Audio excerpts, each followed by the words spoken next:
देशमुखी नांदगावला होती आणि तारापूर तर्फामधला सर्वात जास्त महसूल सेकंड रँकिंगला तारापूर नंतर नांदगाव होतं. तर म्हटलं जरा वाचूया. मग नांदगावमधून तांदूळ किती जातो, गहू किती जातो, लाल तांदूळ कसा जातो, तंबाखू भरपूर जात होता. मला आश्चर्य वाटले गावामध्ये तंबाखू कसा जातो. म्हणजे आता मी कधी ऐकलं नाही की तंबाखूचं उत्पादन नांदगावमध्ये होतं. होत असेल तर मला माहित नाही. म्हणजे असं तर मग हे सगळं वाचत होतो आणि जो वैयक्तिक अनुभव आहे तो पहिले शेअर करतो की म्हटलं अरे तंबाखू हे सगळं सगळं वाचतंय, गहू तांदूळ आपल्याला काय कामाचं आहे. म्हणून मी ती पत्र ठेवून दिली. ठेवल्यानंतर जेव्हा नवरात्रीमध्ये इथून गेलोय तर नांदबादेवीची मूर्ती मात्र डोक्यामध्ये खूप अशी ठस बसलेली. त्याची समीरजी पुन्हा मी फोटोसाठी त्यांनी कॉल केला की बॅनरसाठी फोटो पाहिजे. तर मी म्हटलं फोटो पाठवतो. त्यांनी एक शब्द वापरला की वज्रेश्वरीचा जो वसई किल्ल्यातला साडी न घातलेल्या अवस्थेत फोटो आहे तीच नांदबादेवी तशी आहे. तर म्हटलं काहीतरी चुकतंय माझं की काहीतरी म्हणजे देव कुठल्या तरी तोंडून बोलतो.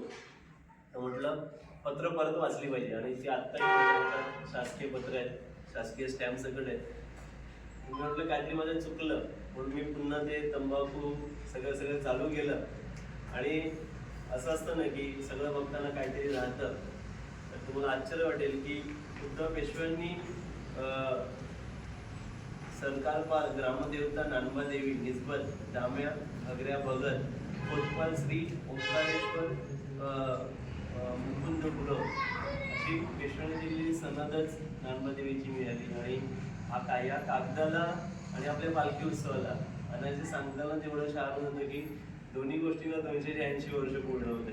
या परमेश्वराचाच योगायोग आहे की कुठल्या तरी निमित्ताने 2 वर्षाबद्दल पालखी थांबणं हे करू न करू आणि देवीचा हा मूळ कागद मिळणं.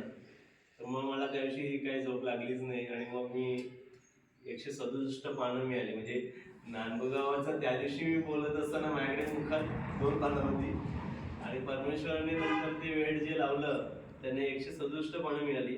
आणि याच्यातली 120व्या पानाची ओळ एवढी महत्वाची ठरली म्हणजे मी पुढे वाचून परत मागे आलो.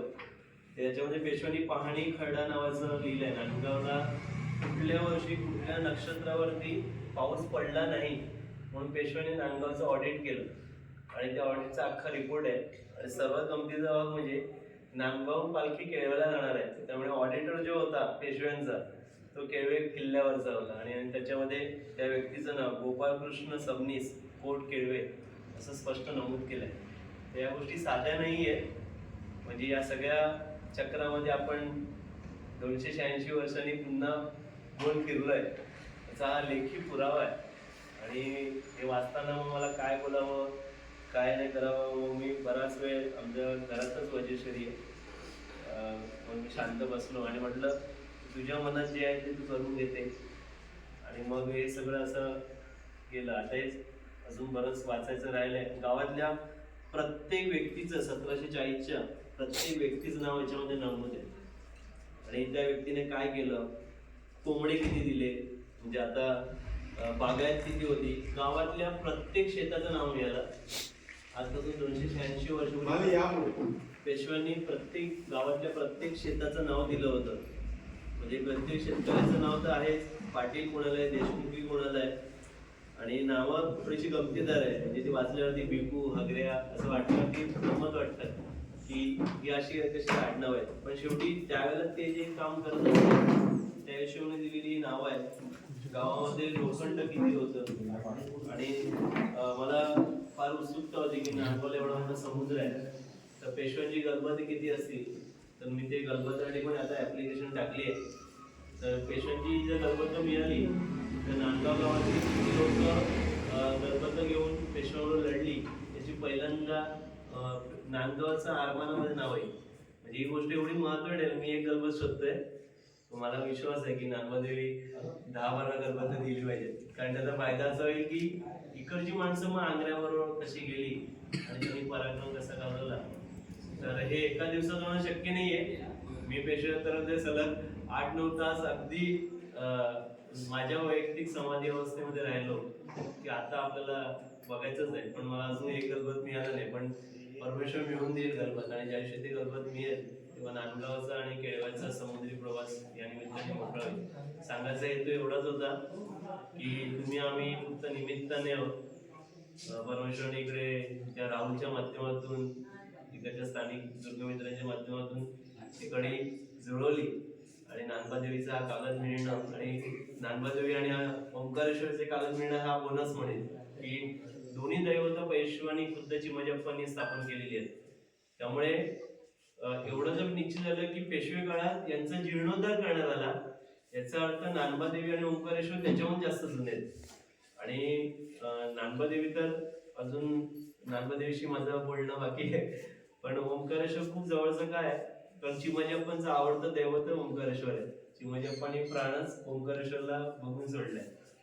शनिवारच्या मागे ओंकारेश्वरचं मंदिर आहे, आणि चिमजप्पा त्यावेळेला ओंकारेश्वरला 1 लक्ष बेलाची पानं वाढल्याचा उल्लेख आहे. तर आता ते नानबादेवी नुसतं म्हणजे पेशवेकाली नानबादेवी लिहा, म्हणजे माझी कळकळीची विनंती आहे.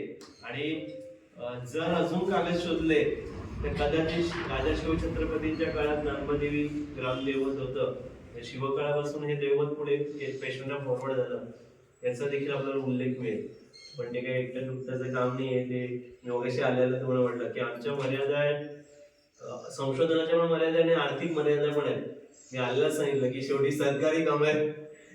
ग्रामपंचायतीने तत्सम लोकांनी या पालखी निमित्ताने एक वेगळा निधी फक्त येणाऱ्या MA इतिहास करणाऱ्या मुलांना, PhD करणाऱ्या विद्यार्थ्यांना, म्हणजे नांदगाववरती एक 10 PhD होती असं होऊ द्या. म्हणजे आता या पालखी निमित्ताने 4 लोकांना कळलं की ओंकारेश्वरचं मंदिर नांदगावला आहे आणि ते पेशवे घातलंय. सर्वात महत्त्वाचं म्हणजे तुम्ही आता बॅनर करताना पण लिहिले पेशवे कधी नानबादेवी, कोणी म्हटलं तर दुसऱ्या सेकंदाला घरोघरी हा कागद जाऊ द्या. आता प्रत्येक घरामध्ये हा कागद कायमचा राहू द्या की नानबादेवीचा हा 1740, 1742, 1774 या सगळ्या वर्षीचे कागद आपल्याला मिळू शकतात. म्हणजे मी आहेतच, आता समोरच आहे, माझ्या हातातच आहे. तर निमित्ताने, या निमित्ताने नांदगावचा चांगला इतिहास लिहिला जाईल. जिल्ह्यातलं पेशवे काळातलं मंदिर म्हणून तुम्ही जिल्हाधिकाऱ्यांना पत्र पाठवा की एक ऐतिहासिक पुरावा असलेलं गाव आमच्या गावात. कारण आपल्या जिल्ह्यात फार पडतं आपण वैजेश्वरीला जातो, आता फार पडतं महालक्ष्मीला जातो. तर लोकांची पावलं आता या निमित्ताने नानबादेवीकडे वळून द्या. तुम्ही ते छान, बाकी सगळ्यांची नावं नाही ऐकली चालेल, चिमजप्पांचा मस्त फोटो लावा छायाचित्र, की आलेल्या माणसाला गेलं की या पुरुषाने इकडे पहिला जीर्णोद्धार केला. आपण अनेकदा आपल्या जीर्णोद्धाराचे बॅनर लावतो. चिमजप्पा इज द फर्स्ट पर्सन आहे की ज्याने इकडे ती मुहूर्तमय रोवली आहे. आणि नानबादेवी सोबत त्यांनी गडीच्या बाजूला ओंकारेश्वराची स्थापना केली. ती विहीर पण आजच्या घडीला 286 वर्षाला येते, कारण विहिरीचा आतलं सगळ्या चिप्स जे आहेत, बांधायची जी पद्धत आहे ती सगळी तशा पद्धतीचीच आहे. मी आता मंदिरात गेलेलो तर एक तिकडे जी गोष्ट अनाहूतपणे घडलेली आहे ते म्हणजे चिमजप्पांनी 2 हनुमंत स्थापन केले, एक चापटी मारणारा दुष्टाला आणि एक दासरूपी हनुमंत स्थापन केले. तर त्यातला शत्रू पक्षाला जे चापटी मारलेले आहे, कारण नांदगावची गडी जिंकली ती काय गुलगुल्या करून जिंकली नाही, म्हणजे शत्रूला हाकून लावलंय.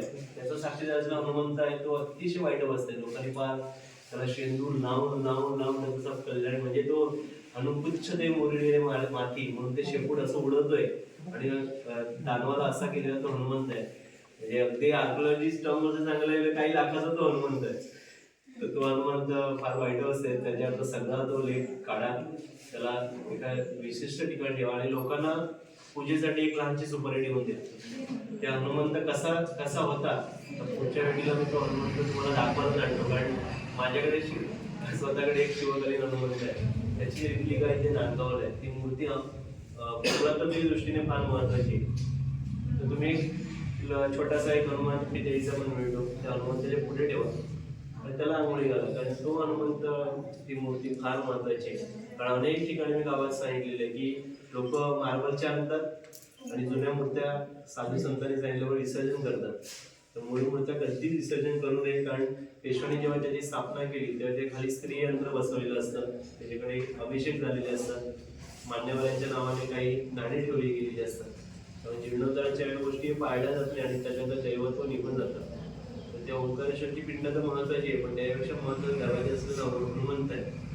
संध्याकाळी गेल्यास तुम्हाला माझ्याकडे असेल हनुमंताची जो पन्हाळ्याकडला आहे त्या हनुमंताची रिप्लिका तुम्हाला फोटो पाठवेन. तर या निमित्ताने तुम्ही थोडे काही बदल चांगले करा.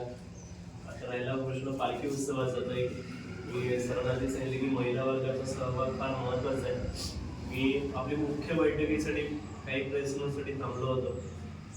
एकतर महत्त्वाचं आहे की तुम्ही रस्ता फायनलाइज करणं आणि त्याचं एक छोटंसं इमेज मला पाठवा, म्हणजे मी पेपरामध्ये पण तो रस्ता पाठवेल. कारण पालखी उत्सवाला फक्त आपली येणार नाही तर बाहेरची लोक पण मंडळी येणार आहे. तर ती लोक येतील. ते रस्ताचा मॅप महाराष्ट्रावर आम्ही सर्क्युलेट करून टाकलं, म्हणजे आम्ही मोठे कोणी लेट येतं, कोणी लवकर येतं, कोणी कुठे कुठे फिरत राहतं पालखी चालू असताना म्हणून गाव बघायचं. पोटाचा विषय तुम्ही सांगितलं की स्वच्छता करणार आहे, तर माझं म्हणणं की अल्पावधीत सगळं काम होणार नाही. त्यामुळे पोटाचा जो खराब दिसणारा भाग आहे तिकडे मोठ्या बॅनर लावून टाका, असं की ज्या बॅनरवरती माहिती असेल किंवा आपण थांबवतो. आपण तिथे सुशोभीकरणाचंच घेतलेलं आहे, म्हणजे कसंही 15 दिवसात आम्ही करू. आणि समजा जिथे जिथे नाही होऊ शकणार तिथे मग बॅनर्स पडदे असं नियोजन केलेलं आहे. ठीक आहे. म्हणजे कशासाठी की अनेकदा सगळंच कार्यक्रम छान चालत असताना एखादा पत्रकार किंवा युट्यूबवाला हुशार ते फक्त घाणेरडच दाखवतात, असं अनुभव येतात. जे सांगतो म्हणजे आम्ही आपलं अर्नाळा कोळीवाड्यात वगैरे घेतलेलं. आता तिकडची ग्रामीण संस्कृती तशी आहे, पण लोक पालखीमध्ये ते गटार फोकस ऑन करणं. तर तुम्ही महिला वर्गांची मीटिंग आता तुमची होईलच, तर प्लीज सगळ्यांना सांगा की आपलं गाव आजवर जेवढं स्वच्छ नव्हतं त्या डबल स्वच्छ त्या 2 दिवसात आपल्याला ठेवायचं आहे. त्या निमित्ताने जे 2-3 दिवस सगळ्यांनी जरा लवकर उठून तयारीला लागा, म्हणजे तुमची कामं लवकर कम्प्लीट होतील. रांगोळ्या काढणं कंपल्सरीच करा, कंपल्सरीच टाका. म्हणजे शेवटी काही गोष्टी कंपल्सरी केल्यावरती आपल्याला 80% रिझल्ट मिळतो. पालखीसोबत एक 11 तरी ध्वज मोठे तयार करा आणि ते पालखी संपल्यानंतर पण मंदिरात आले पाहिजे. कारण नॉर्मली आमचा अनुभव असा की आम्ही 50 आणलेले झेंडे लोकांनी घरी नेलेले असतात, म्हणजे देवीचा प्रसाद म्हणून वगैरे. तर शक्यतो तुम्ही असं लिहा की झेंडा घरी लिहू नये, लिहिल्याशिवाय कोणी ऐकत नाही. त्याचं कारण असं आहे की सेम कार्यक्रम दुसऱ्या दिवशी ठेवायला होणार आहे, त्यामुळे आमचे झेंडे सगळ्यांच्या घरी गेलेले असतात. आणि ते स्टीलचे रॉड सकट एक रॉड आणायला गेला का 500-600 रुपयाचा रॉड असतो, तर एका पालखीला 10,000चे रॉडच जातात.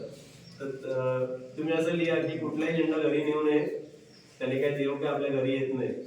नाहीतर मग न्यायचं असेल तर देवाला पाय लावण्यासाठी एक झेंडा स्वतःच्या घरून आणा आणि मग घरी लावा, तसं काहीतरी करा. पण ते झेंडे ग्रामस्थांना आणलेले तुमच्याकडले राहिलेले आम्हाला म्हणजे शीतला देवीला वापरता येतील.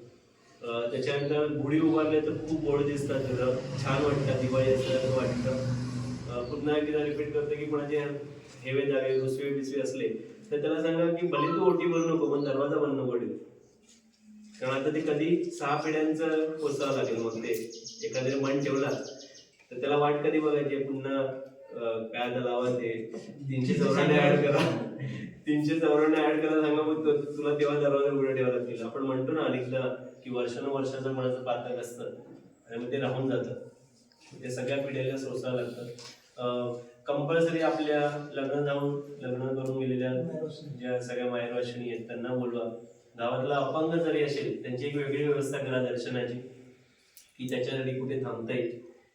कापूर आणि दिवे हा भयानक प्रकार असतो, ते लावू नका पालखीमध्ये कोणी, गेल्या वेळी पण सांगितलेले. आणि स्थानिक पोलीस परमिशन्स आहेत. ते अनेक लोक दुर्गमित्र स्टेशनवर येणार आहेत, तर निदान पालखी गावात आहे म्हणून काही लोक रिक्षा बंद ठेवतील, तर त्यांना एक संध्याकाळी 5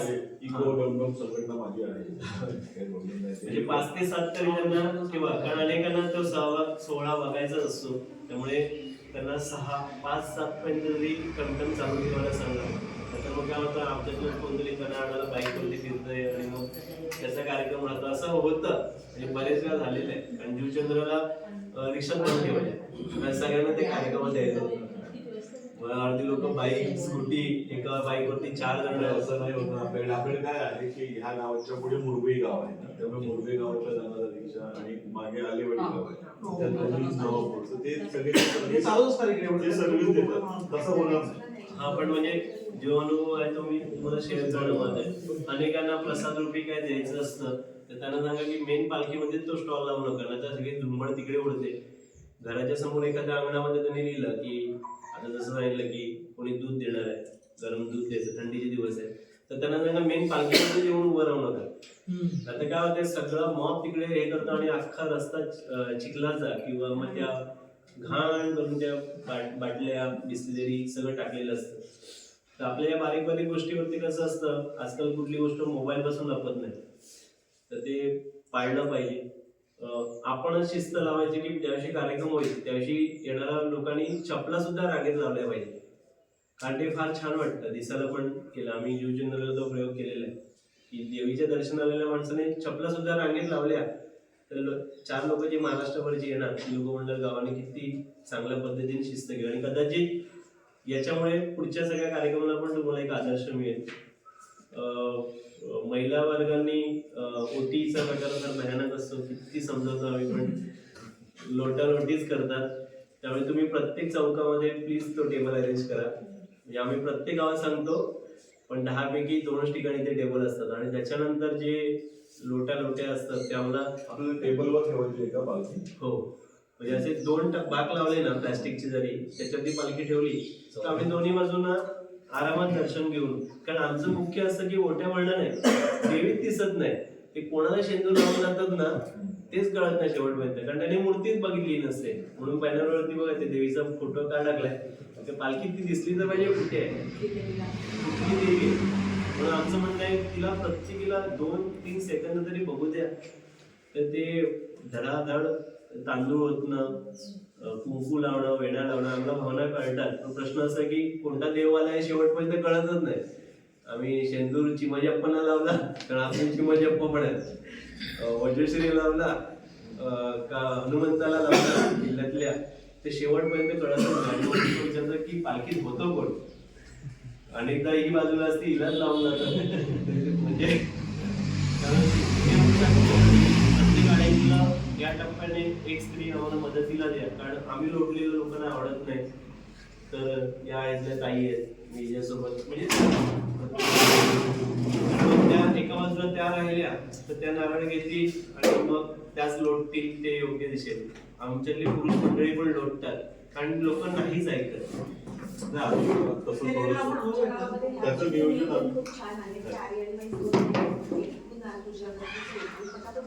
आपण कमीत कमी 1 ते 5 रुपीचा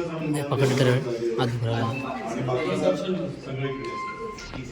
दुसरं अगदी लहान बाळ असेल ना त्याची वयोमर्यादा 1 किंवा 2 वर्ष ठेवायची. अनेकदा 5-5 वर्षाची मुलं पण आम्हाला देतात पालखीला लावायला, म्हणजे खालून मग कळसाला लावायला. तर सगळ्यांनी खांदे साफ कामातून जातात, एवढी मुलं, अर्नाळा जीवचंद्र या ठिकाणी 2-2 हजार मुलं दिली. ते सगळे मुलं उचलूनच साफ अर्धे झाले होते आणि फार भयानक असतं ते. अगदी लहान बाळ आहे ना किंवा 1-2 वर्षाचं तेवढं आम्ही उचलून सतत, पण अगदी 5-5-6 वर्षाची मुलं नमस्कार करण्यापुरतीच ठेवा. म्हणजे प्रत्येकाचं आम्हाला भावना कळतात, पण लहान बाळ असेल तर ठीक आहे, अपंग व्यक्ती असेल तर ठीक आहे. मोठ्यांना पण जायचं असतं, मग ते थोडंसं हे करू. रात्रीचं नियोजनाचं तुम्हालाच करावं लागणार की त्याच्यामध्ये असं आहे की स्त्री वर्गाची व्यवस्था वेगळी करा, कारण रात्री जागरण पुरुष मंडळी आमची थोडीफार करतात, पण स्त्री वर्गाला दुसऱ्या दिवशी पण केवळाला तेवढी झुंज द्यायची असते.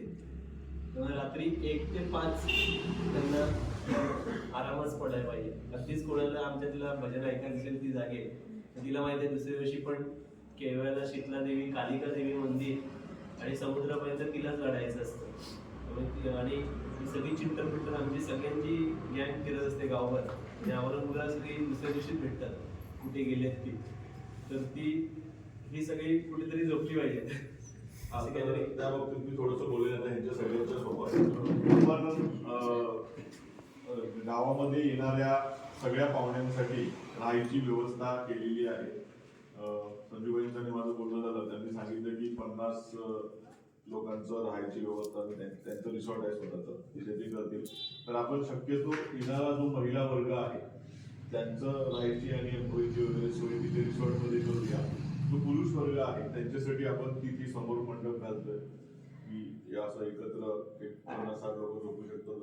त्याच्या व्यतिरिक्त जिथे जिथे स्टेजवरती गाद्या टाकता येतील तिथे तिथे आपण गाद्या टाकणार आहोत. त्याच्या व्यतिरिक्त गावामध्ये आणखी रिसॉर्ट्स आहेत. म्हणजे इथे एक मागे रिसॉर्ट आहे, आणखी समुद्र किनारी 2 रिसॉर्ट्स आहेत, तिथेही आपण पूर्ण करून ठेवूया.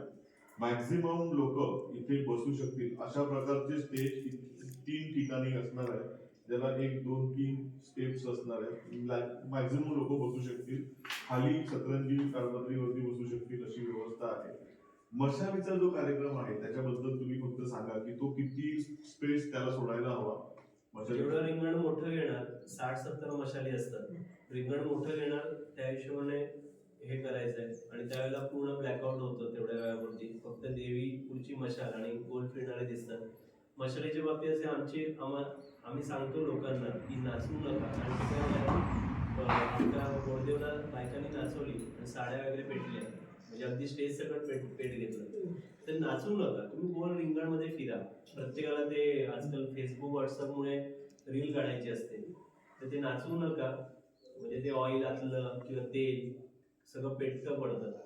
तर ते नॉर्मल जसं आपण फिरतं. आणि त्याच्यामध्ये एक रिंगण तुम्ही गरब्याचं ठेवा ना चालू, कारण असंही तो गरबाच असतो. आणि फार फारचा कार्यक्रम 20 मिनिटं असतो तो, देवीचं जागरण केल्यासारखं, देवीला मानवंदना दिल्यासारखं. आणि काय म्हणतात, त्याच्यानंतर 12चा आपला डेडलाईन आहेच की 12ला. तर मला वाटतं 11:55 पहिले आरती चालू करूया आपण. या हिशोबानेच तुम्ही हे करा, कारण मग कापूर आणलं, जे कपल आहे ते येणं, मग 12ला 11:30 इकडे पोहोचायचं आपलं प्लॅनिंग आहे. 11:30 ते 11:50 पर्यंत मशाल मानवंदना होऊन जाऊ दे. म्हणजे अगदी घड्याळाचं पूर्ण लक्षात पाहिजे. आम्ही मशाल वंदना पण आमचं गाणं एक 4-5-6 रिंगण झाले, गाव नाचलं, अगदी त्याच्यामध्ये महिला वर्गच असतात सहसा. पण मग 11:50 आपलं झालं तर लगेच आतमध्ये आलंच पाहिजे. जे 20-25 टाइम त्यांना ती मशाल वंदना आहे की तुम्हाला व्यवस्थित अरेंजमेंट करणं. आणि पब्लिक कसं असतं, राऊंड असतो, बाहेर एवढे हजारो पब्लिक असतात आणि त्या लेडीज लोक थोडंसं म्हणजे ते एन्जॉय पण करतात. सांगते 50 मिनिटं आणि 20 मिनिटं. ठीक आहे, आपण 11:15 पर्यंत आणूया, 11:15 करूया. हलक्या 11 पर्यंत आपली कारण पटाट तेल मशाली कोणी पटकन तेल वगैरे उतणार नाही पटापट, आणि परत तो भडका उरतो. तर ठीक आहे, म्हणजे लोकांनाही नाचू द्या, अगदी एन्जॉय करू. हा, लोकांना ज्यांना कोणाला तो सोहळा बघायचा म्हणून जाऊ द्या. आणि ज्यांच्या ओट्या भरायच्या राहिल्या असतील त्या अनेकदा रस्त्यामध्ये येतात. त्याच्यानंतर तुम्ही आता 12 वाजता भरा, 12 ते 5 पर्यंत इकडे आहे, तर ते रात्रभरामध्ये ओटी भरू शकते. म्हणजे असं काही नाही. आणि आयुष्यातून आता एकदाच आहे, कारण प्रत्येकाच्या आयुष्याच्या मर्यादाच आहे. कोणी काही 300 वर्ष जगणारा कोणी इकडे नाहीच आहे. त्यामुळे त्याला सांगा की एक दिवस तू गणपतीला जागरण करणारे लोक आहेत, तो इकडे येऊन करू शकतो. हा, याच्यामध्ये एक महत्वाचं होतं, मी किल्ल्यातलं सांगतो थोड्या वेळ. याच्यातलं होतं की मी संकल्पाचं सांगितलेलं. तर पहिलं आम्ही रस्त्याने फिरताना बायका संकल्पाच्या पुढे येतात, याच्या लाल रंगाच्या पुढे असतात. तर आपण असं करूया की ज्याला संकल्प घ्यायचा तो रात्री 12ला आरती नंतर इकडे घेईल. आपण संकल्पाचा एका कोपऱ्यात स्टॉल लावूया, तिकडे एक पाटी लावून टाकेल मी, संकल्प पुढे म्हणून. तर तिकडेच तो करूया. बरं, संकल्प कसा पूर्ण करायचा एक पत्रकच आहे, तर त्याचा बॅनरच लावून टाकूया बाहेर. म्हणजे प्रत्येक वेळेला अनेक जण विचारायला आले मला, मग कशी अगरबत्ती लावू, कसं काय लावू, ते नको. डायरेक्ट बाहेरच लिहिलेलं आहे की संकल्प असा पूर्ण करावा. त्याच्यामध्ये नॉर्मल असं जे महिला वर्गांचं होईल तेव्हाही सांगेल. तर मी सांगतो की पुढी तुम्हाला मिळाली तर त्या दुसऱ्या दिवसापासून ती पूजाला हप्त्यातून एकदाच ती पूजायची आहे. देवीचं अष्टक आहे, त्याचं पण परिपत्रक तुम्हाला मिळणार, ते वाचून पुढच्या वर्षी 11 तारखेला देवीची पालखी कुठे पूर्ण होत असेल ते तुम्हाला माहिती असतं. तिकडे पालखीला जाणं शक्य नाही झालं तर अगदी नागबा देवीला नारळ ठेवायचा आणि सांगायचं माझा संकल्प पूर्ण झाला. संकल्पाला बाकी सगळ्या अडचणी पण नाहीये. संकल्पाचं ज्या दिवशी बाईला वाचता आलं नाही, पुरुष घरातला वाचू शकतो. नवरा बायको मध्ये ते असतं, पुरुष पण तो संकल्प करू शकतो. आणि ज्या दिवशी तो संकल्प पूर्ण झाला देवापुढे नारळ ठेवा, संकल्पाची पुढी वाहत्या पाण्यामध्ये सोडून द्या आणि मागे वळून पाहायचं नाही, असा तो संकल्प आहे.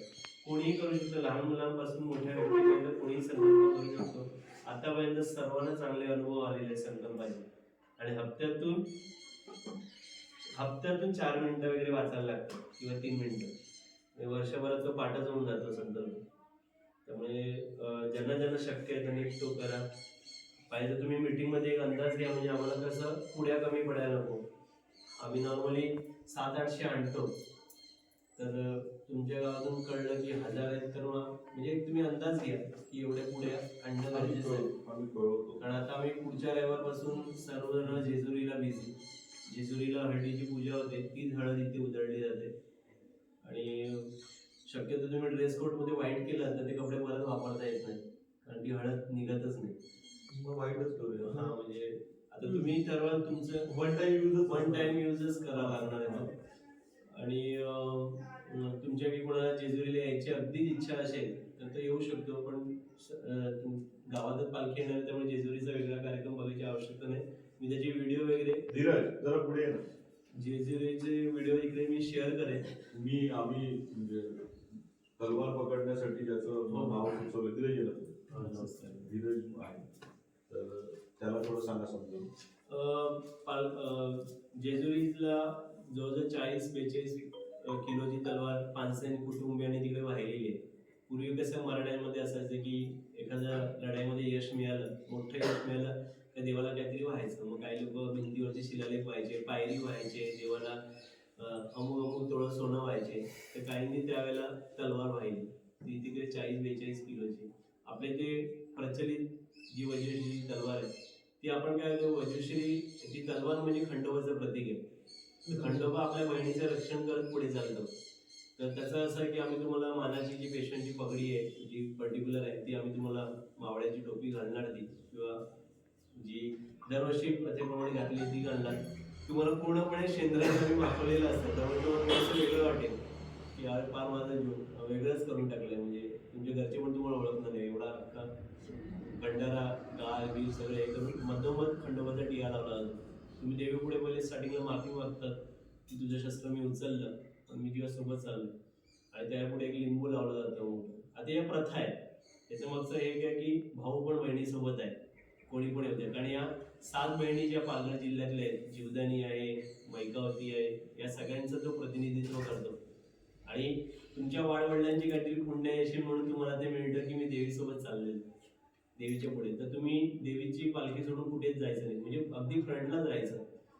तर शक्यतो आधीच तुम्ही सांगा, नाही तर लगे सेल्फी खंडोबा असं नाहीये,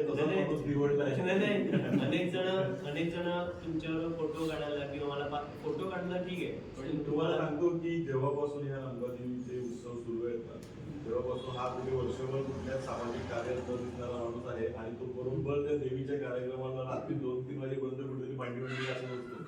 त्यामुळे तो सगळ्यात जास्त मेहनत करणारा आहे आणि तो पेलू शकतो. तलवारीचं वजन किती असणार आहे? ती ऍक्च्युली 1.5 किलोची आहे, 1.5 किलोचीच आहे. पण शेवटी आपल्याला असं धरून ठेवायची सवय नसते. म्हणजे मी तुम्हाला 2 मिनिटं फिरून वगैरे आम्ही करामती करून दाखवून, पण शेवटी अख्खं गाव एवढा वेळ फिरायचं तर ते आपल्याला हे होतं. तरी पण तुम्ही सबस्टिट्यूट दुसरा ठेवा. आतापर्यंत असं झालेलं आहे की ज्याने घेतली तो शेवटपर्यंत लढलाय. ती देवी शक्ती देते आणि त्याला एक ते मनातच माइंडच हे झालेलं असतं की माझं आहे. सगळ्या आरत्या व्यर्त्या झाल्यानंतर आम्ही त्याला मोकळं करतो आणि नंतर मग केळव्याचा पुन्हा नवीन येतो. तर मला असं वाटतं की देवी देईल तुम्हाला शक्ती, नाहीच तर तुम्ही एक सबस्टिट्यूट दुसरा ठेवा. आल्याचे दरवर्षी येणारा वज्रश्री देवस्थान मधला एक माणूस आमच्याकडे येतो, तर तोही एक तासाभरासाठी किंवा 20 मिनिटांनी तिथे राहतो. मग पाहिजे तेवढ्या वेळावरती तुम्हाला रिलीफ मिळेल की थोडा वेळ. त्यांची इच्छा असते. आता प्रत्येक आम्हाला इथे कसं असतं, प्रत्येकाचं सांभाळून करायचं. आता जिथून आले आहे तो येतोच फिरतोच. त्यांची इच्छा असते भिवंडी मधला कोणी आला. आता केळव्यात गेल्यावरती पाहिजे तुमचं अख्ख्या गावातले सगळ्यांनी घे, केळव्याचं टेन्शन नसतं. कारण केळवेकरांना काय झालंय, ते दरवर्षी येते राहू देते. म्हणजे केळव्यात तर ही पण घेऊन फिरते. ज्यांना केळव्यात घ्यायचं त्यांनी सगळ्यांनी घे, पण इकडे गावातलं एकच लावतंय. आरती झाल्यावरती आम्ही त्याला मोकळं करतो आणि मग तो देवीपुढे पुन्हा माफी मागतो की एवढ्या वेळ मी शस्त्र तुझं धरलं कारण नियम असा आहे की देवळात कुठलेही जा तर देवापुढे शस्त्र न्यायचं नसतं असं. तर वेगळं तर तुम्हाला काही करायचं नाही.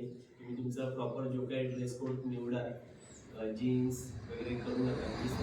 ते कोणालाच नाहीये. टी शर्ट जीन्स वगैरे खूप ऑडच आहे.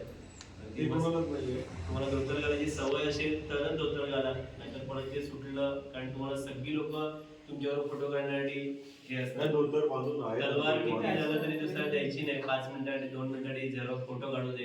तर ती खेळण्यातली तलवार नाही. तर तो सांगायचं तुम्ही सेल्फी काढू शकता. तुम्ही पालखी सोडून रात्रीमध्ये जाऊ शकत नाही. म्हणजे ज्या वाजता आपण जे काही नियोजित वेळ करणार आहोत, आपण किती वाजता ठरलंय पालखी आणायची? 5 वाजता. गावात 5 वाजता. ठीक आहे, म्हणजे आम्हाला जवळजवळ 3 तासाचा प्रवासच आहे. कारण की मधल्या वेगाने काय आणू नाही शकत आम्ही. स्पीड ब्रेकरला मूर्ती आतमध्ये मोडलं नाही पाहिजे काही. त्या हिशोबाने आम्ही किल्ल्यातून 1 वाजता जरी निघालो तरी इथे येताना आम्हाला 5 वाजतील. पण आम्ही ज्या ज्या ठिकाणी आपल्या नारळाचं ते ठरले सांगितलेलं आहे. किती नारळ सांगितलं तुम्ही? नाही, नारळ नाही, तुमचे टन किती आहेत आम्हाला माहित नाही. जास्त नसेल, 7-8 असेल. नाही वाटतील. रिटर्नच्या जागा असतील ना, तुम्ही आम्हाला सांगितलं, पालखी फिरवलं कळतेच ना ती होळी फिरवली म्हणून. तर तुम्ही शक्यतो असंच बघा की कमी नारळाचा कार्यक्रम होईल. अर्ध्यासारखा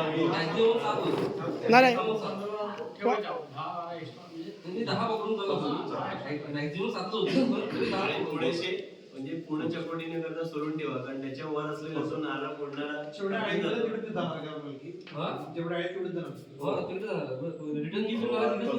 फक्त रिटर्न वाले फोडायचे.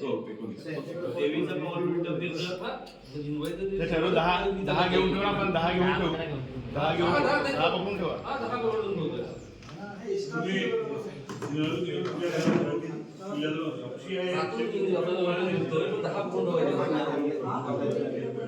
पंचवीस नारळ घेऊन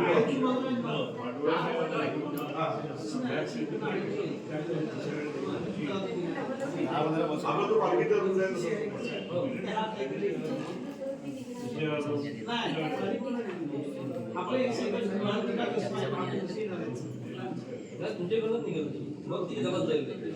हरकत नाही, तुम्ही एक सबस्टिट्यूट ठेवा, कारण किती झालं ते आम्ही आमच्या मीटिंग मध्ये आम्ही ते ठरवतो. किंवा तुम्ही पालखीच्या 1 हप्ता अगोदर तरी थोडा व्यायाम चालू करा.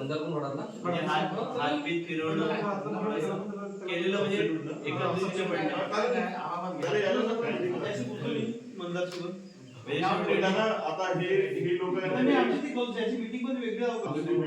आता हे ह्यांनी असं ठरवलंय स्वतः की आम्ही 1 जानेवारी पर्यंत पासून शाकाहारी सर्व करणार आहोत आणि त्यांचं जे काही बाकी ते सुरू करणार आहे. म्हणजे असं जर कोणी करणार असेल तर आपण सबस्टिट्यूट टाकी देऊया 1-2. जे लोक पाळ करणारे आहेत. म्हणजे आता आम्हाला त्याचा अनुभव आहे. हा जो श्रावण महिना सुरू होतो तो नवरात्रीनंतरच उपवास सोडतो. पण हा एकटाच घेणार हे कन्फर्म सांगतो तुम्हाला. एवढे आम्ही गाव काढले तुम्ही टेन्शन सबस्टिट्यूट बघूच नका. त्यांच्यापेक्षा वय जास्त असणाऱ्या लोकांनी घेतलेले. त्यांच्यापेक्षा 50 सांगायचं आम्ही पण असतो. आता किल्ल्यातलं बोलतो. तुमचा टेम्पो सगळे 9 पर्यंत तरी आला पाहिजे. आम्ही किल्ल्यात 8 वाजल्यापासून असतो. टेम्पोला सजावट कशी करायची आहे? काय बॅनर लावणं गरजेचं आहे फक्त, कारण 10 ठिकाणी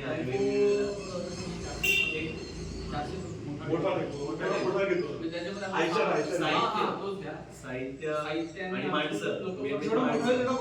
जेवढं मोठं होईल आरामात एक काम करूया, एक टेम्पो आणि एक मिनी बस असं 2 गाड्या पाठवतो. हो, मिनी बस. लोकांना ट्रॅफिक मध्ये परत बस अडकली तर हे सगळी अडकून राहिली. नाही काय हरकत नाही ना, ते मी बोलतो ना.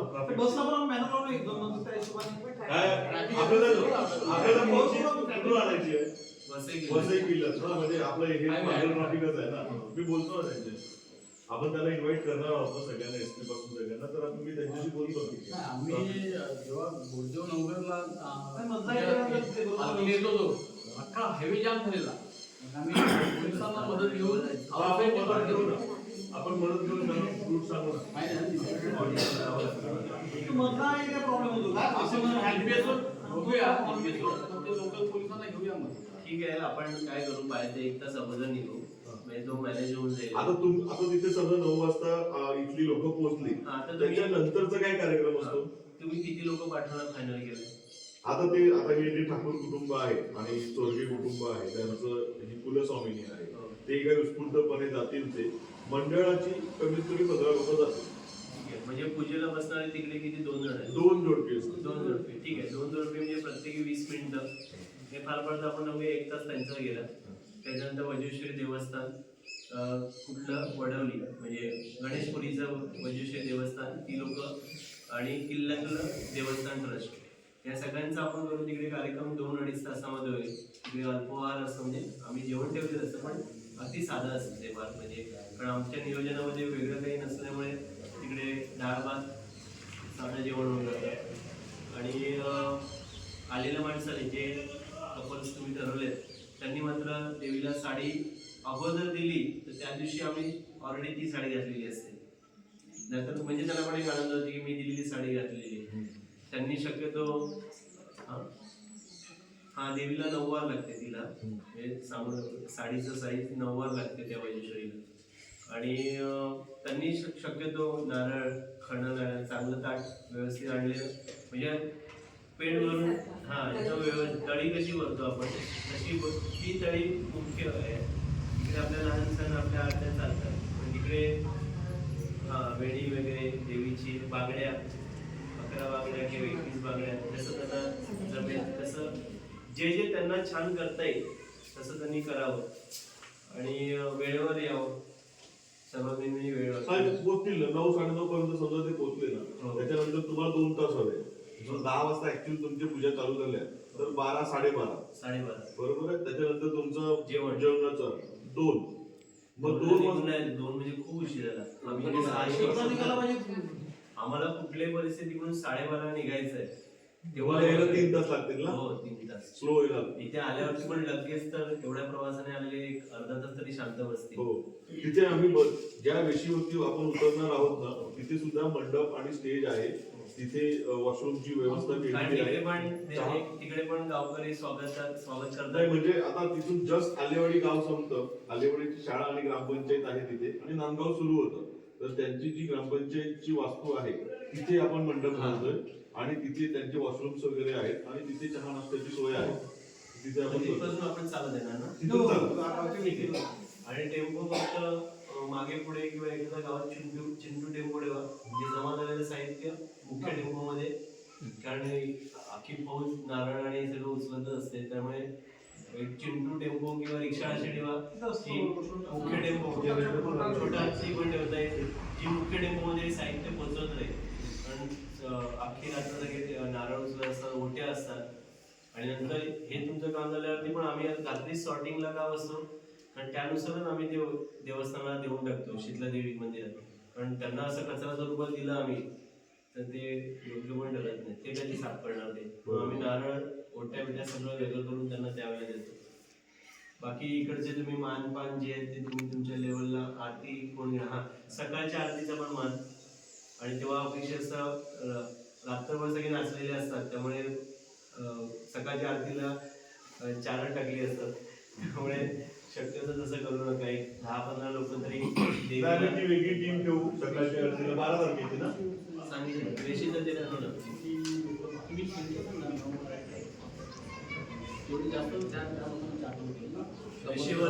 वैशीवरचा जो मान आहे ते तुम्ही 5 लोकांना ठेवणार, 2 लोकांना ठेवणार, असं काहीतरी तुम्हीच ठरवा. समसंख्या ठेवू नका, 3, 5, 1 असं ठेवा. आणि रात्रीच्या आरतीचा एकच मान होणार. किल्ल्यातले जे कपल तुम्ही निवडणार आहेत ते ठरवून आहेत का? हो, त्याच्यासाठी त्यांच्या हस्ते विसर्जन होणार. जे सकाळचे जे येणार ते ना, सकाळी जे येणार ते दुसऱ्या दिवशी सकाळी येणार. दुसऱ्या दिवशी 12 वाजता त्यांच्या हस्ते विसर्जन होणार.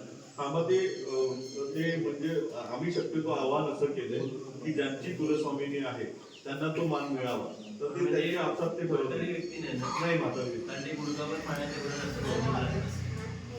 गुडघाभर समुद्रामध्ये पाण्यात जातात, मग म्हाताऱ्या माणसांना ते हात देत बसतात ना, तर त्यांना कसं हे करा. म्हणजे शक्यतो तरुणच निवडावे.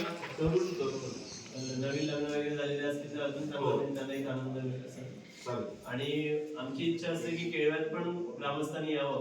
नॉर्मली ते येत नाहीत, पण तुम्ही एकच विचार करा की आता परत नंबर कधी लागणार आहे. आम्ही येऊ ना सगळे. त्यामुळे केळव्यातला कार्यक्रम खूप साधा का होतो याच्या कारणे दरवर्षी येतात.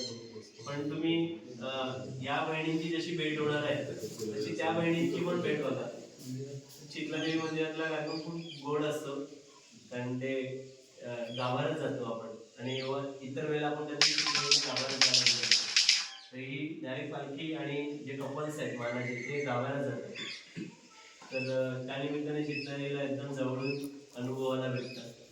आणि कालिका देवीला पण आपण जातो, कारण सर्वात प्राचीन देवता आपल्या भागातली कालिका आहे. तर तिकडे छोटी काली कार्यक्रम असतो. तसं याच्या केवळली गॅरंटी देता नाही, कारण ते सगळं रेसॉर्ट संस्कृती आणि दरवर्षी येतो, त्यामुळे खूप असं काही वहन असतं त्यांचं. पण तिकडे गावातले आले तर तिकडे 12 वाजता 12-12:30ला जसं विसर्जन होणार, तिकडे आपला योगेश पालेकर असतो, त्याने एक अल्पभोजनाची सोय केलेली असते, तर तेही होईल. आणि कार्यक्रमाचं मग तिकडे समारोप आहे. तिकडे भिवंडीचे शिवराज्याभिषेक समितीचे शेखर मामा उपस्थित असतात, जे अनेक वर्ष शिवराज्याभिषेक साजरा करतात. आणि पद्मदुर्ग महोत्सव पण त्यांचाच होतो. असं म्हणून आपल्याला सगळ्यांना एकत्र येऊन छानपैकी कार्यक्रम करायचा आहे. आता महिला वर्गाची जेव्हा बैठक होईल तेव्हा दिव्या तुमच्याशी बोलेलच, आणि अगोदर पण मी अनेक सूचना सांगितलेल्या आहेत. आणि ते महत्वाचा मुद्दा स्वच्छता खूप महत्वाचा विषय असतो, कारण पहिलं ठीक होतं, आता आम्हाला मोबाईलमुळे खूप वेळ करतो. स्वच्छतेमुळे काय तुम्हाला सांगतो, आता तुमच्यासोबत बोलायला नाही पाहिजे. काय झालं की स्वच्छता समजा आम्ही ह्या संडेला पण केली असती, 1 महिन्याने परत जसा आहे तसा सुरू होतो. त्यामुळे स्वच्छता शेवटचे 3-4 दिवस असणारच. एकदा मी हात जोडून सांगणार आहे, त्याच्यानंतर आपल्याला काय डायरेक्ट आणि तिथे तुम्हाला माहिती आहे की कंपल्सरी घाट होणारच आहे ना, तर तिथे आम्ही आयडिया केली होती पडदा लावायचा. हा, ते आपण ते तसंही ठरवलंय. पण काय आहे की बऱ्याचशा लोकांनी आता इथे आपल्या म्हणजे प्रत्येक ठिकाणी गावात असंच असतं की फुकट ते पोस्टिंग, त्याच्यामुळे जे काही आहे तिथे जाऊन अतिक्रमण करायचं. आता मी प्रेमाने सांगून झाले एकदा, जेसीबी ज्या दिवशी लावलं त्या दिवशी सगळंच काढून टाकलं जे काय असेल. स्पॉट बघितला तुम्ही?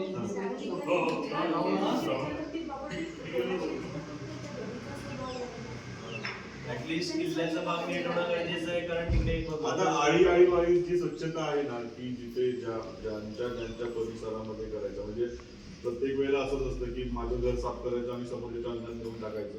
तर ते सगळ्यांनाच एकत्र समजून सांगावं लागेल, कुठलं पेटायचं आहे, कुठलं गाडायचं आहे, कुठलं उचलून फेकायचं आहे. तर त्याच्यासाठी आम्ही एकत्रितपणे करणार आहोत, आणि तो सगळा खर्च ग्रामपंचायत करणार. त्यामुळे स्वच्छता ही जी आहे शेवटचे उरलेले 8 दिवस असतील तेव्हा स्वच्छता अगदी युद्धपातळीवर सुरू होईल. पालखी सगळ्यांना घ्यायला मिळणार आहे याची खात्री देतो. याचं कारण कार्यक्रमच तुमचा आहे, म्हणजे आपला जरी म्हणून कार्यक्रमच तुमचा आहे, त्यामुळे लोटालोटी करून फायदाच नाही. अख्खं गाव फिरताना प्रत्येकाला निदान 3-3, 4-4 मिनिटं मिळेल.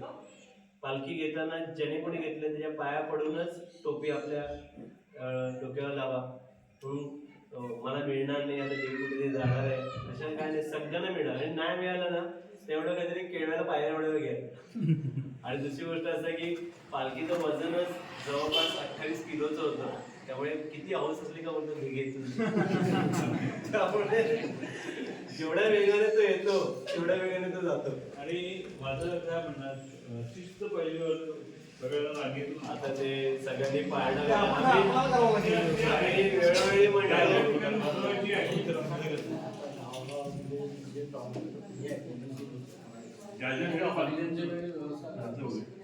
प्रत्येकाने प्रत्येक ते करायला लागेल. नाही त्यामुळे बोलून आता पहिल्यांदा आपण नांदगाव देवीची पालखी नेतो, ती प्रत्येकाला उतरत होतं. तसं तिकडून ती निघाली तर सेकंड डाऊन कुठे थांबला आवड ठरवायचं, त्याला टेबल बांधून तिकडला इकडे ठेवायचं. आपण जसं तर तसं करावं लागेल. प्रत्येक आईलाच टेबल आणि त्याला खाली आईला शिस्तबद्ध पद्धतीतून भेटून घ्या.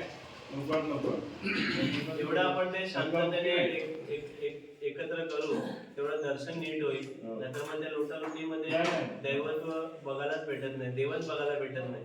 आमचं नेहमी असं म्हणणं असतं की लहान मुलांना मूर्ती तर बघू द्या आणि ती शेवटपर्यंत बघायला भेटत नाही. म्हणजे अगदीच मंदिरात जेव्हा शांत बसते देवी तेव्हाच कळणार आहे आपण एवढ्या वेळ हे फिरवत होतो.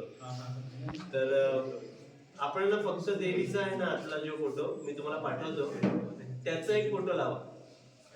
म्हणजे देवी ऍक्च्युअल कशी दिसते आतमध्ये पालखीतली त्याचा मी फोटो पाहतो ना म्हणजे सेपरेट, तर तो मी पाठवतो, तो वेगळाच लावा. म्हणजे कळेल की पालखीच्या आतमध्ये ही आहे. का ते वज्रेश्वरी सगळ्यांच्या डोक्यात गणेशपुरी वज्रेश्वरीच्या डोक्यात बसलेले आहे, पण ऍक्च्युअली पालखीत कोण बसलं हे शेवटपर्यंत दिसत नाही.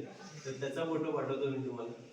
घरी गेल्यावरती चांगल्या रिझोल्युशन मध्ये परत एक फोटो काढतो. नाही आता ते जर लोटालोटी झाली तर आम्हाला नेहमीप्रमाणे अख्ख्या टीमला साखळी करावं लागते. म्हणजे नाही होणार, नाही. तेवढं आपण येतो ना. एवढं मोठं गाव नाही आपण. आमची लोकसंख्या कमी आहे, 3,000 लोकसंख्या होते. आपली लोकसंख्या कमी आहे. आपलं वेळ- चित्र वगैरे फार मोठं आहे. ते खूप मोठी गाव आहे.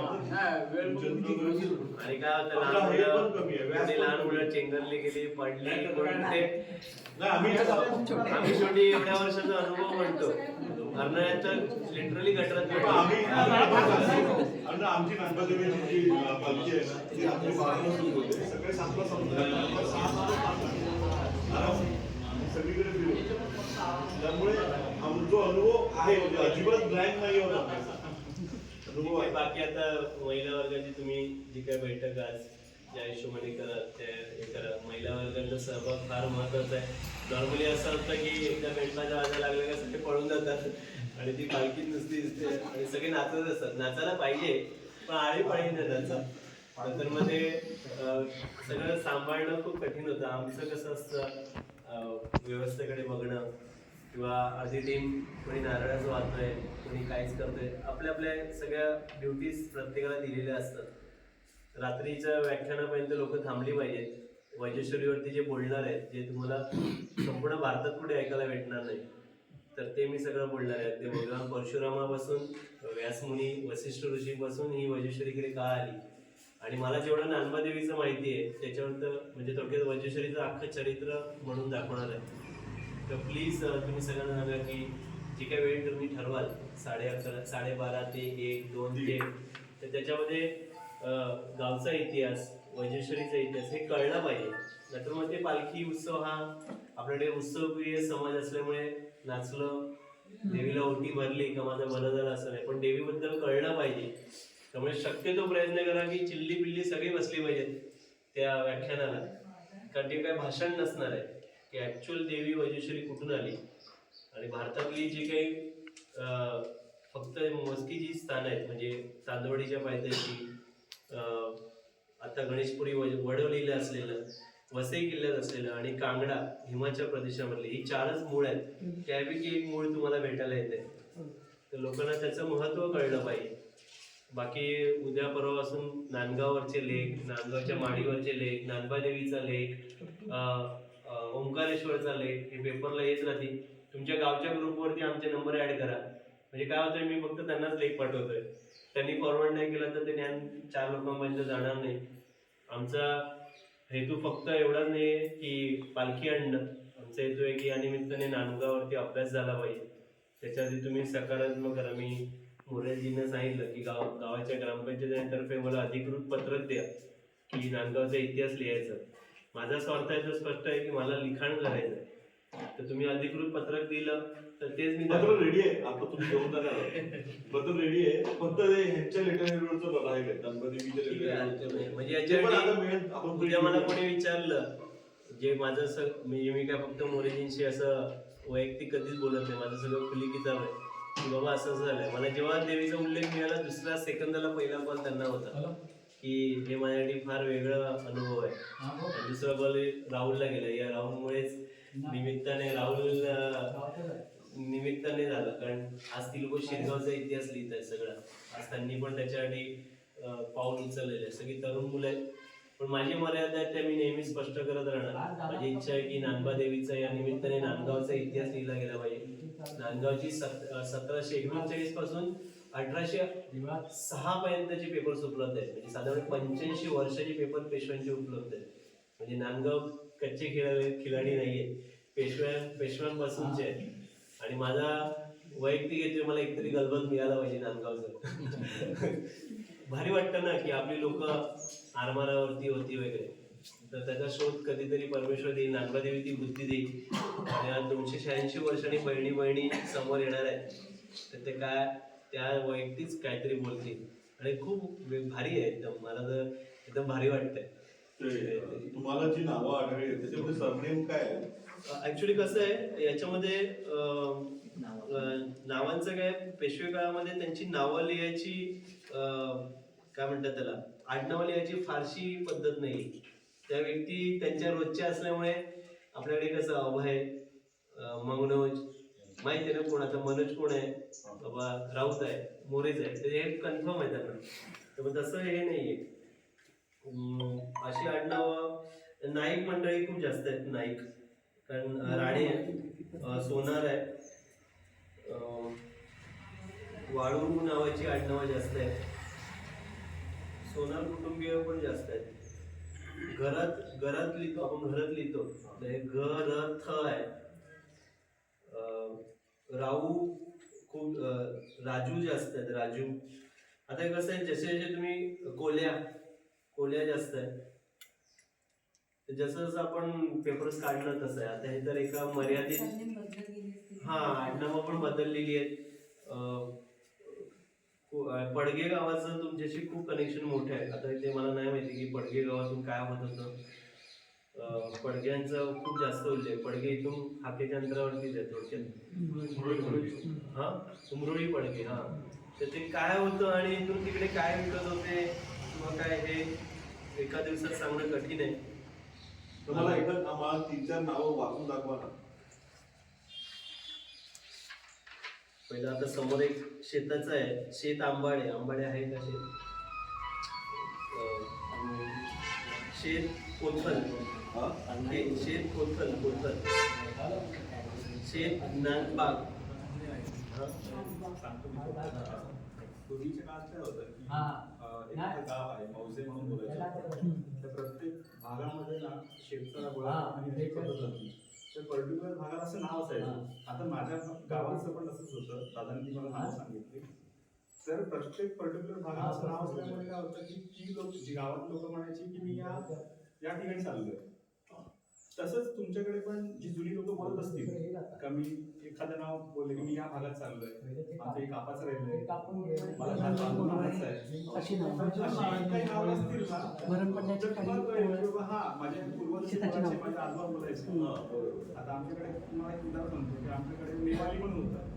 ते नेवालीचा उच्चार पिढ्यानपिढ्या आम्ही पण बोलतोय की आम्ही नेवालीवर चाललोय भात कापायला. तर अशी जी नाव आहे ते तुम्हाला एक एरिया असते कुठेतरी, हा ते असं एरियावाईज ओळखलं असं. शेत राजवडू, शेत भंडारकोंडे, शेत जांभळे, शेत बुंबावडा, शेत मसले. आता ही जवळजवळ 70 शेत आहेत. तर कसं आहे, शेवटी हा संशोधनाचा भाग आहे. आपण म्हातारे कोतारांना बसून विचारायला बोकडे खांड, शेत विहिरी. आता तुम्ही एखादं नाव तुमचं आता शेताचं असेल तर सांगा, मी येतो शकतो, ते जास्त मला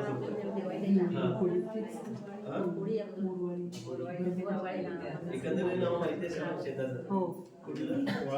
आपली बोकडी आहे ना, बोकोडी या बाजूला आहे, खारलाचं मंडळाची बेडी आहे, त्याला खूप आहेत ना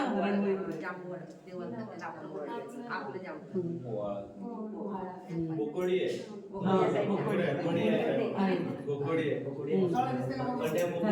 आहे, बोकोडी खांड. तुम्ही गावाची नावं, एरियाची नावं दिली ना, तिथे शोधायला इझी आहे. आता समोरच आहे मुसाळे म्हणून असं मानलं जातं.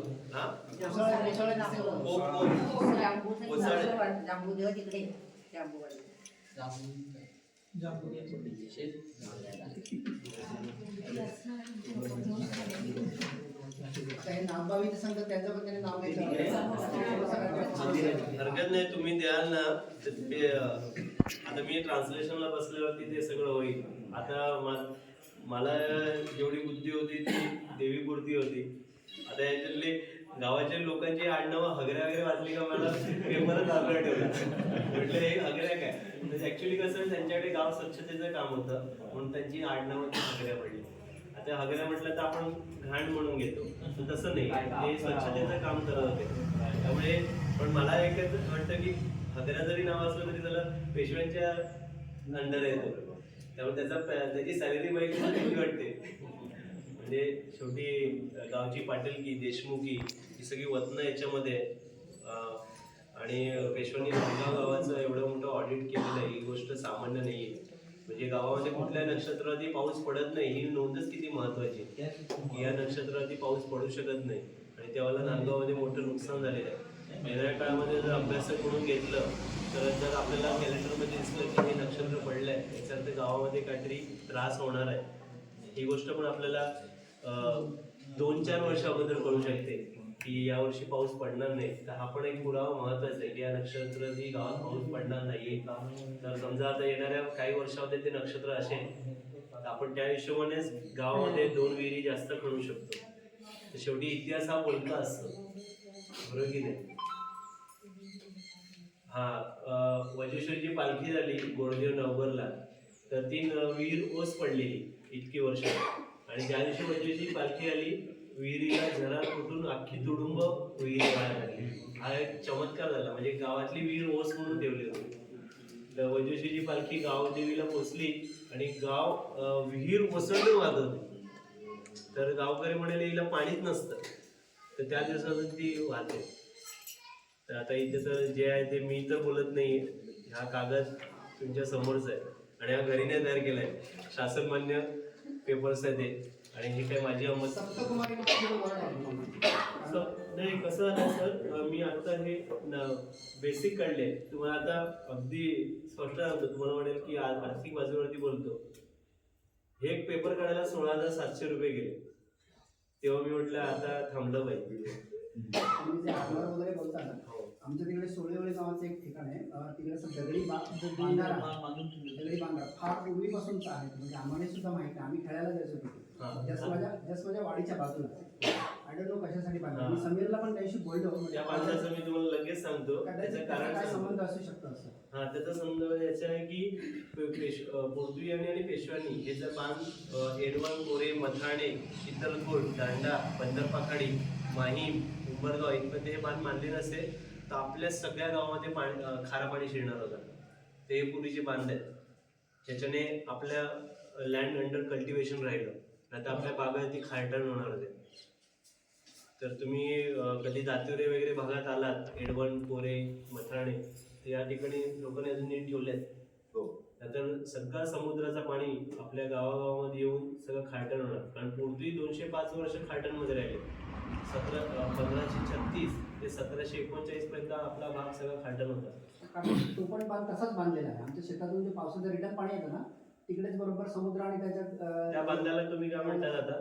आम्ही त्याला पूर्वी सोळीवळी म्हणायचो, अजूनपर्यंत तसं म्हणतात. सोळेवळी सांगतो आम्ही.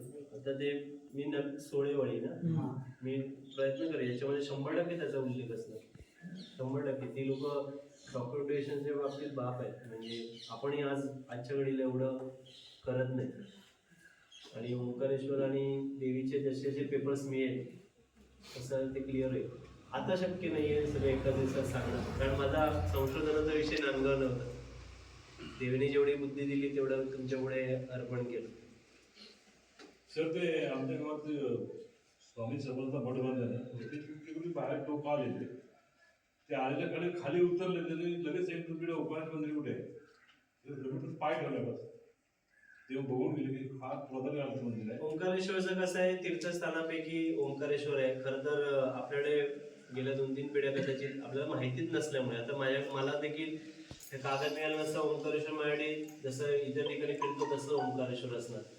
तर वर्षानुवर्ष पेशव्यांनी ज्या पद्धतीने अभिषेक घातले, कारण मी तुम्हाला ओंकारेश्वर मंदिर देवस्थान ट्रस्ट पुण्याचा विधी आणून देईल की कसा अभिषेक घातला याचा. त्याचं कशी सोहळं पाळली जायची. तर तुम्ही एक चांगल्या पद्धतीने ओंकारेश्वरची तशीच पूजा अर्चा करू शकता. म्हणजे आजही पुण्यामध्ये ती पाळली जाते. त्याचा सगळा दगड ग्रॅनाइट सारखा लालसर आहे. म्हणजे मी तुम्हाला देईल ते आणून, तर तुम्ही त्या पद्धतीने पुढे मागे ओंकारेश्वर जाता. मंदिराची अवस्था फारशी छान नाहीये, तर त्याची जेव्हा जीर्णोद्धार करा त्या पद्धतीने जीर्णोद्धार करताना तुम्हाला काही जुन्या मूर्त्या पुरलेल्या पण मिळतील, जुने खांब मिळतील. कारण जे पूर्वी जीर्णोद्धार करायचं म्हणजे जुनं डम करा, वाळूची पुळण निघेल सगळी. पेशवानी एका लेवलला स्तराला बसवलेले दगड मिळतील, कारण ती बसायची पद्धत, देवाचं खाली असलेले यंत्र सापडेल, कारण ती अष्टकोणी खाली हे असते. तर आता मी काही तुमचं वाटतं 1963ला झालं ना तो जीर्णोद्धार काहीतरी, तिकडे पाठी आहेत, शिलालेख आहे तिकडे, तो दांडेकरांनी केला होता. हा, तर ते करताना त्यांनी काय पाळलं काय नाही पाळलं हे मला माहिती नाही. तर जेव्हा कराल तेव्हा एक विद्यार्थी नसताना मी नक्की सेवा अर्पण करेल, येईल मी सगळ्या आनंदाने. आता निर्मळ गिरीजला देवीचे जीर्णोद्धार झाले, त्याच्यात मी स्वतः सहभागी होतो. कारण खाली काय ठेवलं हे बघण्याचं फार उत्सुकता होती. तर त्यांनी जोगेश्वरी देवी, तिला तिकडे योगेश्वरी म्हणतात, आणि आपल्या महाराष्ट्रामध्ये जोगेश्वरीची मंदिरं नाही आहेत. ती निर्मळला गिरीजला एक मंदिर आहे. तुम्हाला आंबेजोगाई सगळ्यांना माहिती आहे. तर त्याच्यानंतर इकडे एक मंदिर आहे. तर तुम्ही जेव्हा कराल ते पुरातत्वीय दृष्टीने करा, कारण आपल्याकडे आता मार्बल आणि चकाचक बांधण्याकडेच कल जास्त असतो. आणि हे सगळं करताना चिमाजप्पाला विसरू नका, कारण आम्ही आमचे स्वार्थ मांडणं गरजेचं आहे. कारण शेवटी ज्याने त्यावेळेला केलं, या गावामध्ये मंदिराचं पुजारी भगतांची नावं आहेत, तर त्यांचे वंशज कोणी भेटतात का बघा, ती पूर्वांची नावं होती याच्यामध्ये. मी मगाशी तुम्हाला वाचून दाखवलेलं. गुरव म्हणजे पुजारी ना? हा, पुजारी मुकुंद गुरव म्हणून आहे, त्यांची आडनावं नाही, केशव राणे म्हणून आहे. तर राणे म्हणून कसं आहे, आता वरवरची नावं सांगू राजीक नाही, शांतपणे वाचून त्याचं भाषण तर मी तुम्हाला व्यवस्थित करून देईन. आणि मग त्याच्यानंतर तुम्ही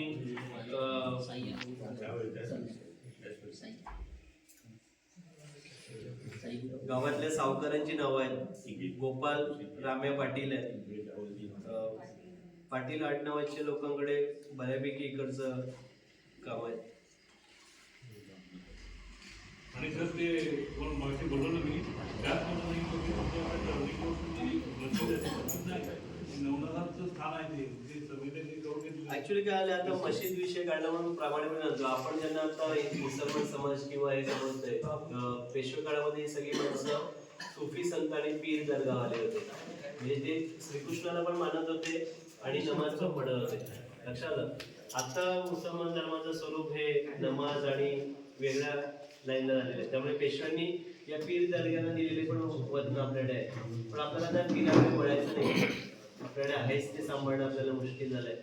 त्यामुळे शक्यतो आपण इतर धार्मिक गोष्टींकडे सध्या तरी इग्नोर करणं गरजेचं आहे. कारण आपण जर पीर दर्ग्याचे पेपर्स काढत राहिलो तर त्याचं स्वरूप वेगळं होत जाईल. ठीक आहे. आतापासून आपल्याकडे 3 रविवार आहेत.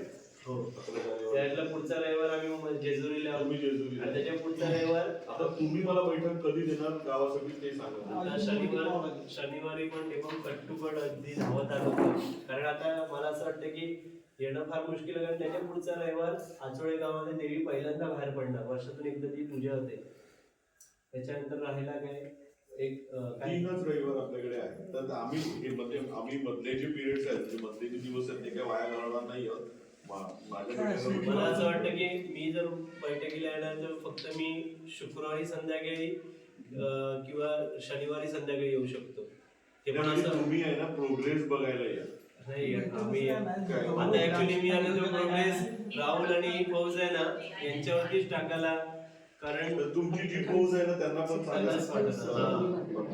कारण आता मी प्रत्यक्ष येणार आता बऱ्यापैकी, कारण माझ्याकडे आता जेजुरीचा आहे आणि देवीची मुख्य पूजा जी आहे ती आहे. आणि त्याच्या पुढचा रविवार आहे ते म्हणजे पालखी दुरुस्ती म्हणजे मोडली नाही, पण साहित्य मशाली म्हणजे तुम्ही मशाली कधी देणार आमच्याकडे?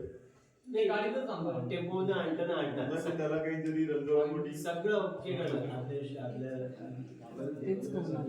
आणि मशालीचं आम्ही ऑइल आता रद्द केलंय यावर्षीपासून, कारण गावदेवीला फार भयानक लोकांनी भेटलं. तर यावर्षी ठरलं भरपूर कापूर आणायचा हो आणि तांदूळ आणि वर कापूर भेटवायला. कारण ऑइलचे काय होते सगळं अशी ती जोड भडकलेली पाहिजे फोटोसाठी. तर त्या भडकीच्या ह्याच्यामध्ये ती कपूरने पण भडक मस्त आणि पण ती दिसते पण जास्त. आणि तांदूळ असल्यामुळे ते तांदूळ पडलेले दिसत नाही. ऑइल नसेल तर मग ते खास पण होणार नाही फार ऑइलने भाजलेत लोक. फार गेल्या वर्षीच अजून बरे नाही झाले ते.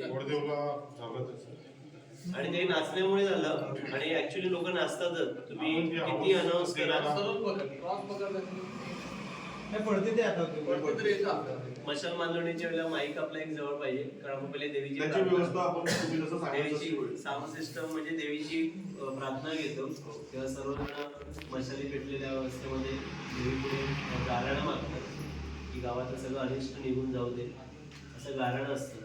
आणि तेव्हा शक्यतो सगळे उपस्थित असणं चांगलं आहे. तेव्हा देवीचा आपण उदो करतो. लहान मुलं आपली कोल्हापूर पुण्यातल्या पालख्या बघतात, पण आज जेजुरी नंतर परंपरा गाजवणारी वज्रश्रीची एकमेव जेजुरीच्या पालखीला 300 वर्ष, आपल्या 286 वर्षाची परंपरा. आता एकदा इथून आपण बैठक आत्ताची स्थगित करूया, नंतर पुन्हा कंटिन्यू होईल 3 वाजता. पण 3ला आता तुम्ही स्त्रियांना घराघरात जाऊन विनंती करा. आता 3 वाजता त्यांना थोड्यात जरी महिला प्रत्येक आळीला 2-2 महिला तरी लागतीलच. आता इथून आपण सप्तकुमारी केलं जाऊया. ते स्थान तुम्ही बघितलं हो, त्याच्यावरचा पण आता लेख प्रकाशित होईल. सप्तकुमारी म्हणजे सप्त मातृका आहे. ते सप्तकुमारी आहे ना तिकडे, ते म्हणजे नगर इकडून लोक येतात पुढे पूजा करायला. मग त्यांच्याला हे करत असं नाही, मी तुम्हाला काय म्हटलं की एवढं सगळं वाचणं आणि कसं आहे इकडून ते लोक येतात नगरवरून direct. इतिहासाचा अभ्यास विद्यार्थी या नात्याने जबाबदारी आहे कुठलेही बोलण्याच्या अगोदर अभ्यास करणं. आता मी नानबादेवीचं आणि ओंकारेश्वरचं कन्फर्म वाचलं होतं म्हणून मी, आणि शेताचं वाचलेलं म्हणून मी तुमच्या एवढी बोललो. आता सप्तकुमारीच्या देवकृपेने याच्यामध्ये असेल किंवा अजून मिळणाऱ्या पेपर्समध्ये असेल तर मांडायचंच आहे, पण आता सध्या नाहीये, त्यामुळे मी बोललो. म्हणजे काय आहे की तुम्ही मोडी वाचू शकता, आम्ही नाही वाचू शकत. तर मी तुम्हाला विनंती करेन की तुम्ही उत्सवाच्या वेळेला जी पुस्तकं विक्रीसाठी ठेवणार आहेत त्याच्यामध्ये एक पेपर मोडी आणि त्याचं दुसरं पेपर ट्रान्सलेशन मराठी. तर अशा प्रकारचं जर मला काही मिळालं तर आपल्या अल्पावधीमध्ये ते छापणं वगैरे शक्य नाही. नाही. आता जे मुख्य पेपर आहेत ते किती असतील? 8-10 पेपर असतील ना. हा, त्याचं ट्रान्सलेशन करून बसू शकतो. तेवढं 10 समजा 10 मोडी विकले, त्याच्यासमोर 10 मराठीतले, मग त्याचे आपण चार्जेस देऊ. आणि मग तुम्ही जी पुस्तक विक्रीसाठी आणणार आहेत ना त्याच्यामध्ये ते समजा 10 पेज सोबत ऍड झाले तर पुस्तक आणि ते एकत्र तर ते चालेल, बरं पडतं. ते प्रत्येकाला आपापल्या घरात ठेवायला. दुसरा स्टॉल पण आधीच सांगा की रात्री 12 नंतरच, कारण पालखी धावपळीमध्ये प्रत्येक जण बिझी असतो. सगळे जे स्टॉल्स असणार आहेत ना ते याच परिसरात असणार आहेत. जसं आम्ही यात्रेचं नियोजन करतो, इथे नानबादेवीची जत्रा असते मोशेला, तर ते त्यावेळेला जसे स्टॉल्स असतात दोन्ही साईडला रस्त्याच्या तसेच करू. तर मी स्टॉल्स इकडे असणार आहेत सगळे. चालेल. पालखी दिवशी पुस्तकं आम्ही ऍक्च्युली जुचंद्रला काय केलेलं, म्हणजे ते त्यांनी काय प्रश्न विचारला, जुचंद्रला काय केलं, देवस्थान ट्रस्टने आधीच पुस्तकं विकत घेऊन टाकली आणि प्रत्येकाच्या घरोघर पोहोचून टाकली. म्हणजे आम्हाला ते उभं राहायची गरज नाही पडली. पण आम्हाला दोन्ही गोष्टी आहेत की अगोदर घेणं आणि त्या दिवशी स्टॉलला घेणं कसंही सोयीस्कर आहे. ते तुम्ही सांगाल तसं. तुम्ही अगोदर नाही घेतली तर आम्ही हे करेल. आता त्यामागचा जो स्वार्थ जातो, ही विकली जातील तेव्हा आम्ही नवीन प्रकाशित करू म्हणजे वज्रेश्वरीची. कारण वज्रेश्वरी असं खूप जगभर प्रसिद्ध नाही आहे पालघर जिल्हा सोडून की ज्याची पुस्तकं घेतली जातात. त्यामुळे निर्णय तुम्ही अगोदर सांगितलं की आम्हाला म्हणजे आम्ही देवस्थानाकडून आणतो, आमच्याकडे पुस्तकं नाही आहे, की 200 पुस्तकं पाठवून द्या, तर आम्ही ती 200 तुमच्याकडे आणून देणार. मग तुम्ही ती घरोघरी कशी पोचतील ती व्यवस्था करायची. कारण इकडे रात्रभरामध्ये काय काय करणं हा पण प्रश्न आहे. आम्हाला अडचण कुठली नाही आहे, पण तुम्ही सांगा की 500 आणा तर आम्ही आणू नाही शकणार. तुम्हाला वज्रश्रीला स्वतः जावं लागेल. कारण आमच्या मर्यादा 200-300 पर्यंतच आहे. कारण पुस्तक मिळतं गणेशपुरी वज्रेश्वरी.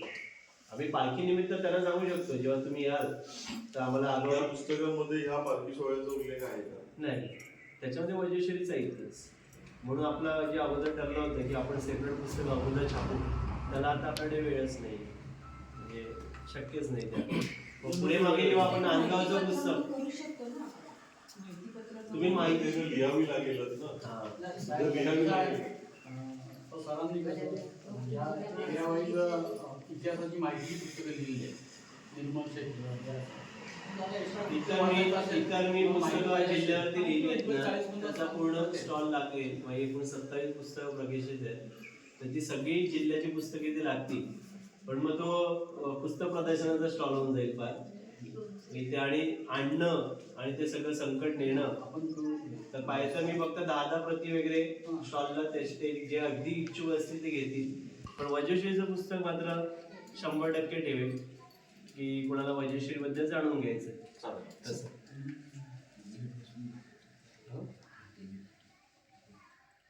हा म्हणजे बरं त्याने आठवण केली, पण ते असंही होणारच होतं. हा जेव्हा चमत्कार लक्षात आला तेव्हा आमचं एक असंच आम्हाला बुद्धी देते देवी. तर त्यावेळेला पेशवानी देवीचं जे काही केलं असेल, तिला दागिने सोनं विणं, तांबे सोनं विणं नाही करू शकत, पण आम्ही पेशवे काळातली वसईच्या लढाईतली एक तलवार या देवीला भेट म्हणून अर्पण करणार. ती सिक्युरिटी करा, कारण आम्ही याला 3 होत्या, चंडिकेला 3 होत्या, त्यामुळे 3 दिल्या. त्यांनी प्रॉपर तिला हात लावला तरी टा टा टा वाजता असं केलंय. आता माहिती पडलं इथे रात्री कोणी फोडला नाही, तलवार फोडायचा कार्यक्रम झाला असं. तर आम्ही तुम्हाला अधिकृत त्याचं पत्रक देऊ, पेशवे काळातली एक तलवार देतो. म्हणजे कसं इथे एक पेशव्यांची तलवार कायमस्वरूपी राहील.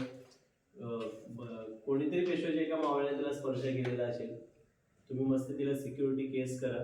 खाली लिहा वसई मोहिमेची साक्षीदार, आणि श्री नानबा देवीला अर्पण केली. शंकराच्या मंदिरात देवीजवळच लावतो, कारण देवीचंच काम असतं दृष्टांना मारायचं. तर आम्ही या बैठकीच्या निमित्ताने रात्री आरती झाली का गावकऱ्यांकडे पेशव्यांची एक तलवार ती सुपूर्द कर, आणि गावचं जे सन्मानपत्र आहे ते वर्षानुवर्ष तुम्ही जपून ठेवायला पाहिजे, ते ठेवू. त्याची JPG इमेज पण तुम्हाला पाठवू, कारण सन्मानपत्र पुसून बिसून पाणी लागून खराब होतात. अशा या 2 गोष्टी आम्ही तुम्हाला त्या निमित्ताने. तलवार जपणं तुमची जबाबदारी, कारण तिचं ऐतिहासिक दृष्ट्याने आणि गावच्या मानाच्या हिशोबाने निघाले. त्याला फार लगेच कलर मारून टाकू नका, ऑइल पेंट ते तर खराब दिसतं. ती आहे त्या स्थितीमध्येच राहू दे. बस आता आम्ही एवढंच देऊ शकतो. आणि व्यतिरिक्त 2-2.5 हजार तलवारी आहेत. एक युद्धवीर एवढं शस्त्रसाठा आहे माझा. तर नांदगावात कधीतरी शस्त्र प्रदर्शन भरवा, विनामूल्य नाही. नांदगाव उत्सव आम्ही करणार आहोत. मुलांना सगळी शस्त्र बघायला मिळतील. अगदी शिवकाळापासून पेशव्यांच्या अंतापर्यंतची शस्त्र माझ्याकडे आहेत. मी त्याचा व्हिडिओ पण तुम्हाला शेअर करेन. चांगला 250-300 फुटाचा मंडप लागतात एवढी शस्त्र आहे. आणि जवळजवळ 2-2.5 हजार तलवारी, बंदुका, ढाली, बिचवे, खंजीर. मुलांना कुठल्याच म्युझियममध्ये जायचं, धनुष्यबाण, म्हणजे काय काय नावं घ्यायची. तुम्ही प्रिन्सिपल म्युझियमला गेला असाल कधी, छत्रपती शिवाजी म्युझियम, तर त्याच्या 200 पट आपल्याकडे आहे. तर तुम्ही त्या खोलीत गेल्यावरती तुम्हाला जी शस्त्र दिसली त्याच्या 200 पट माझ्याकडे आहे, एवढंच सांगू शकतो. तर ते भव्य दिव्य असतात. मागे काय